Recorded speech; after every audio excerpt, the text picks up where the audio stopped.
I've been asked to just give my view, I suppose, on the budget last week, which I've been doing tax for 35 years, and I think it's probably the most significant one in my time. There's a lot's come out of it. I've got to be honest, there's a lot that's still going to come out of it. There's some consultation documents that are ongoing and will be for a while. But there are some immediate hits that we know are definitely coming in, and there's no consultation required. So the big one, which I'm sure everyone's read about, is that there's going to be an increase in employers' national insurance, and it's coming in two forms. So the first one is that the amount on which you start to pay employers' national insurance is going down from 9,100 to 5,000. As a rough ready reckoner for you, that's going to cost you an extra £615 per employee. So that's an easy one to work out. Then the other increase is that where you've been paying 13.8% national insurance, that's going up to 15%. So they're quite big numbers for some people, and even for smaller businesses, they're quite significant. There's one saving grace, which is that the employment allowance, which was £5,000 and was limited to employers with national insurance bills below £100,000, is available to all employers. Now, for large employers, that's nothing. £10,500 worth of relief, I know, is a drop in the ocean. But for people who are sort of just over the 100,000, where previously weren't able to claim it, £10,500 worth of relief, it's a gesture anyway. So it does reduce the liability burden a little bit. And remember also, when you're calculating that increase, which we can help you with if you need it, remember to take your corporation tax relief off it. So you calculate the number, take off your £10,500 of allowance, and then the rest you times by 25%, and the number that falls out the bottom is what your increase is going to be. We can help you calculate that if you just want to give me a shout. So that's kind of the main line for businesses. It's going to raise a huge amount of money. It's very easy for the government to put in place. All it does is just your software will get an update, and that's all going to run from the 6th of April 25 onwards. So not great. Not sure there's lots we can do about it. Some people are saying, we'll just make all your staff self-employed. Please don't do that. If you think about doing that, please give me a shout, because you can't. Another point again, which wasn't announced in the budget but is part of the briefings, is some tightenings of the rules on employee ownership trusts. Might be something you've read about, not really sure what it is. It's a way of exiting your business in a very tax efficient way. If it's something you're interested in chatting to me about, give me a call, have a coffee, and we'll talk it through. Basically, the revenue have become concerned because a lot of advisors are using them in abusive ways. We weren't, obviously, but they've tightened quite a few things up, but they are still there. Advisors as a profession, we were quite worried that they were going to completely get rid of them, but they haven't. But they've just tightened the rules slightly, really, so that you have to use them as they were intended to be used, and I haven't got a problem with that. So they're still there, which is great, and if they're used correctly, then you can end up with a fantastic company built on the John Lewis model, so employee owned, and for the person selling their business to that trust, there's 0% rate of tax. Tax should not be the reason you do that though. So, but if you're interested in talking about those, again, give me a shout. We're moving on to the capital taxes, so capital gains tax and inheritance tax. We were talking about this for months beforehand. As soon as Labour got in, everyone was very, very worried that they would change the rules on capital gains tax and inheritance tax. The rumour before the budget was that they may be putting the rate of capital gains tax up to the highest rate of income tax. So if you had a capital gain, it would match your income tax rate. I, being the ever hopelessly optimistic person, thought they wouldn't, and they didn't quite do that, but they have changed things. So this is already in place. So for gains after the 30th of October 24, your new rates, instead of being 10 and 20%, are now 18 and 24. So that's in place, that's happening. And that applies to all assets now. Previously, those rates applied to residential property, now they apply to all assets. The only get out on that now is if you qualify for a relief called business asset disposal relief, and that's sort of people know that more familiarly as entrepreneurs relief.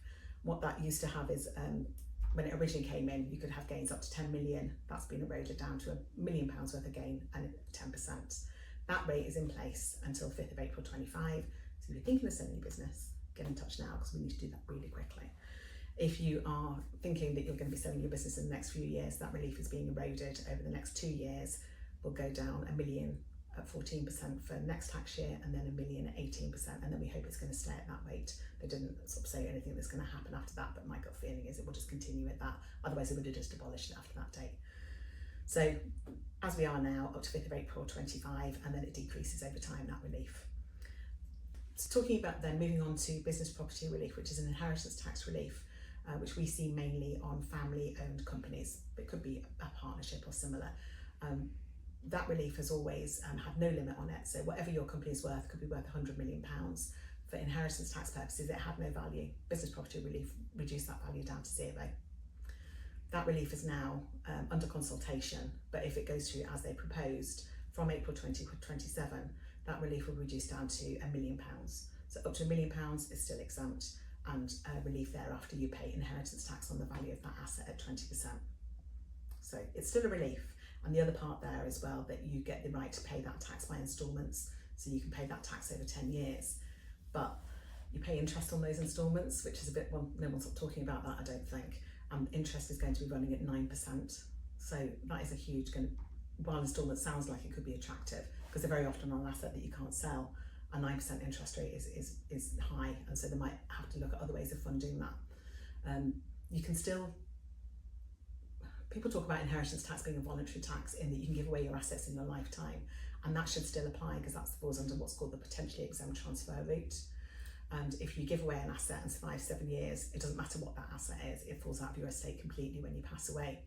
So if you've got shares that we were previously planning on saying, well, you can just leave those in your estate, it doesn't matter, they have no value when you die, it might be that we need to think about some lifetime gifts now.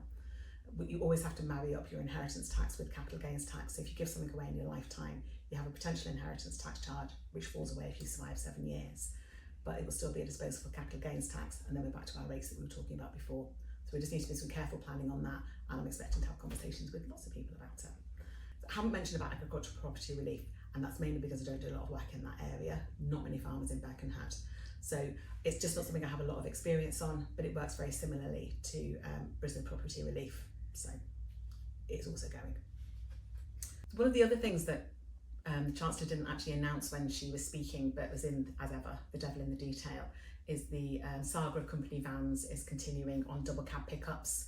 You may or may not have picked up last year that when you have a double cab pickup, so like a Ford Ranger, that kind of a car, they're treated as a van for benefit in kind purposes, and it means that actually if you don't use them for business, if you don't use them privately, then there's no benefit in kind. So the treatment for those has always been that they're a van.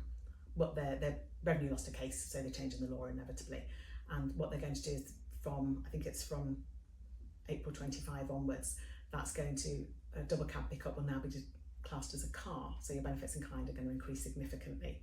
One of the planning opportunity on that is if you enter into a new contract or you buy that car before 5th of April 25, then up to 5th of April 29 it'll still be taxed as a company van. So there's a bit of a planning point on that, so again, give me a shout if you want to chat that one through. So they're the things that I think are going to mainly affect the conversations that I'm having with my clients going forward, but there are some other things that you need to be aware of. So there's a removal of the VAT exemption for private school fees. I'm sure everyone's heard a lot about that. And there's some anti-forestalling, so anti-avoidance legislation where if you try to pay all your fees up front, they're not going to let you get away with that, so sorry. They've put up stamp duty land tax on acquisition of second homes.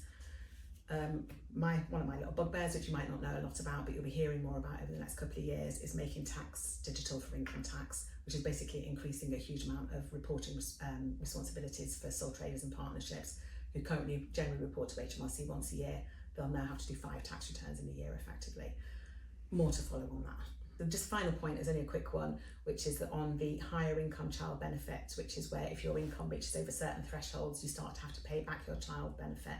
So previously that was between 50 and 60,000, you started to have to pay it back. And if your income went over 60,000, then you had to pay it back in full. They're putting that limit up to 60,000, and that was announced by the Tories in the last budget, and the Labour government said they're still going to honour that. But they are not going to look at you as a household, they're still looking at you as individuals. So that's not great, but we are where we are. So I think that summarises my very quick run through this year's budget. As I say, hugely significant, big changes and things we need to talk about. So get in touch.